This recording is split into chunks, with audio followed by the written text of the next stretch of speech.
How to scan QR code to access Wi-Fi. Hi guys, in this video I will show you how you can easily scan QR code to connect with the Wi-Fi. So without wasting your time, let's get started. So to scan the QR code to access Wi-Fi, the first thing you have to do is to turn on your Wi-Fi, and here you have to click on this scan button. And from here you can easily scan your QR code for Wi-Fi. But if it does not work for you, the second thing is you have to open your mobile setting and here search for camera and click on about camera,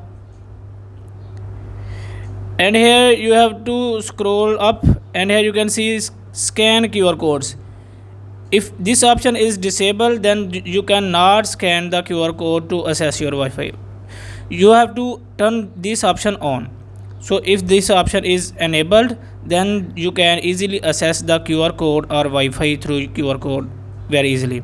If this video is helpful for you, please like the video and subscribe to our channel. Thanks for watching.